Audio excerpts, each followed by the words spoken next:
Hello everyone, welcome to my channel. So ভাবলাম যে একটা ভ্যাট নিয়ে একটা ভিডিও বানায় ফেলি। রিসেন্টলি আমরা আমাদের আরেকটা কোম্পানির ভ্যাট রেজিস্ট্রেশন করতে গিয়ে যে জিনিসগুলো আমাদের ইস্যু হয়েছে সেটা নিয়ে ভ্যাট বা ভ্যাট সার্টিফিকেট বা বিন এটা বাংলাদেশের বিজনেস করার জন্য, আপনি লোকাল বিজনেস করেন বা এক্সপোর্ট করেন, এটার জন্য মোস্ট ইম্পর্টেন্ট একটা সার্টিফিকেট বা মোস্ট ইম্পর্টেন্ট একটা পার্ট।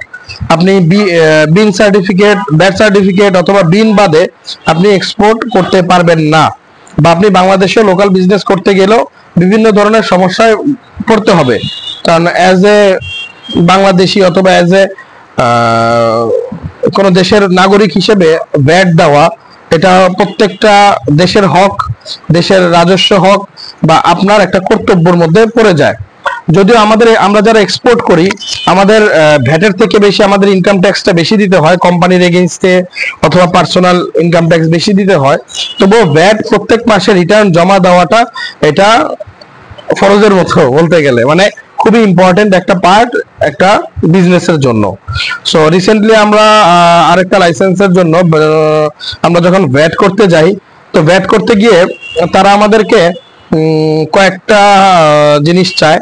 প্রথমত আমরা ভ্যাট করতে যাওয়ার সময় আমরা তাদেরকে আমাদের দেই, যে কি বলে ওটাকে, ট্রেড লাইসেন্স দেই এবং টিন সার্টিফিকেট জমা দেই।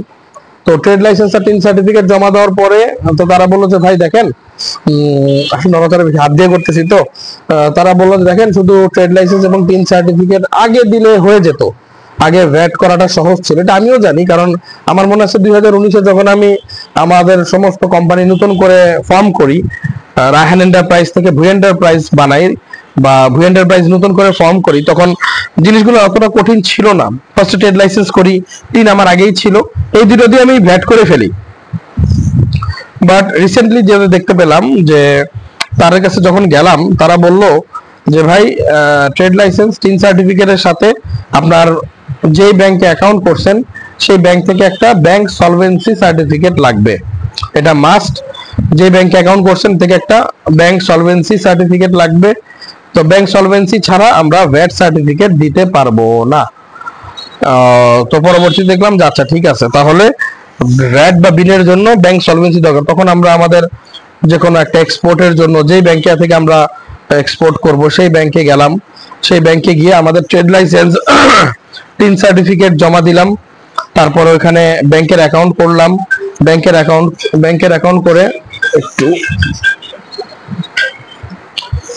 অ্যাকাউন্ট করে তারপর আমরা ওখান থেকে ব্যাংকে কিছু টাকা জমা রাখলাম। তারপরে আমরা ব্যাংক সলভেন্সি একদিন পর বা 2-3 দিন পরে একটা ব্যাংক সলভেন্সি সার্টিফিকেট নিয়ে নিলাম। ব্যাংক সলভেন্সি সার্টিফিকেটটা কি, যে আপনি যে আসলে একটা ব্যাংক অ্যাকাউন্ট, আপনি এই ব্যাংকে আপনার কোম্পানির একটা অ্যাকাউন্ট মেইনটেইন করতেছেন বা টুকটাক কিছু লেনদেন করতেছেন, সেটার একটা সার্টিফিকেট ব্যাংক সলভেন্সি সার্টিফিকেট বলে। তারা আপনাকে হস্তান্তর করবে যখন আপনি ব্যাংক সলভেন্সির জন্য অ্যাপ্লাই করবেন। সো ভ্যাট সার্টিফিকেট বা বিন সার্টিফিকেট বা ভ্যাট সার্টিফিকেট, ভ্যাটের জন্য আপনার এটা মাস্ট, ট্রেড লাইসেন্স লাগবে, টিন সার্টিফিকেট লাগবে, ব্যাংক অ্যাকাউন্ট বা ব্যাংক সলভেন্সি লাগবে। এই তিনটা যখন আপনি আপনার ভ্যাটের জন্য আপনার নির্ধারিত এলাকায় যখন জমা দিবেন, তখন তারা আপনাকে বিন নাম্বার অথবা ভ্যাট সার্টিফিকেট আপনার কোম্পানির জন্য নিবন্ধন হয়ে যাবে, এটা লাগতেছে। আর আরেকটা important fact I must share that, আমি এর আগের ভিডিও করছিলাম যে ভ্যাট সার্টিফিকেটের মধ্যে বা ভ্যাট বা বিনের মধ্যে অবশ্যই আপনি যদি এক্সপোর্ট করেন, ক্যাটাগরির মধ্যে এক্সপোর্ট লিখতে হবে, ক্যাটাগরির মধ্যে অবশ্যই এক্সপোর্ট লিখতে হবে। এটা যদি মিস করেন তাহলে আপনি এক্সপোর্ট করতে পারবেন না। রিসেন্টলি 3 মাস আগে বা 2 মাস আগে জুবাইর ট্রেড ইন্টারন্যাশনাল দিয়ে আমরা যখন এক্সপোর্ট করতেছি, জুবাইর ভাইয়ের ভ্যাটের মধ্যে এক্সপোর্ট লেখা ছিল না। তো না লেখার কারণে আমাদের শিপমেন্ট অফলোড হয়েছে, কাস্টমসে ভ্যাট বা বিনের আপডেট না করা পর্যন্ত তারা কাস্টমস বা বিল অফ এন্ট্রি দেয় নাই। সো আপনি যখন ভ্যাট সার্টিফিকেট বা বিন নাম্বার নেবেন, তখন আপনার ভ্যাটের মধ্যে, বিন সার্টিফিকেটের মধ্যে অবশ্যই নিচে যাতে এক্সপোর্ট ক্যাটাগরিটা এক্সপোর্ট লেখা থাকে, এই জিনিসটা অবশ্যই খেয়াল করবেন এবং এই জিনিসটা খেয়াল করতে হবে, এবং তারপরে আপনি আপনার বিনটা ইউজ করতে পারবেন। এবং অবশ্যই আপনি যখন ভ্যাট সার্টিফিকেট বা বিন নাম্বার নেবেন, তখন প্রত্যেক মাসে আপনার রিটার্ন জমা দিতে হবে, একটা ছোট্ট একটা অ্যামাউন্ট মোস্ট প্রবাবলি, সেটা আমারটা হ্যান্ডেল করে কার্তিক। তো ও মাসে মাসে জমা দিয়ে দেয়, আমার কাছে রিটার্নের টাকা নিয়ে নেয়।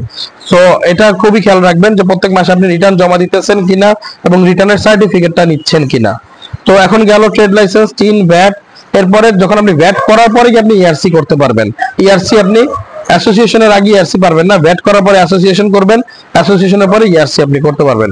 সো আজকের ভিডিওটা মেইনলি ভ্যাট নিয়ে ছিল বা বিল নিয়ে ছিল, যেটা নিয়ে আশা করি কিছুটা কাজে দিবে। Thank you for watching my video.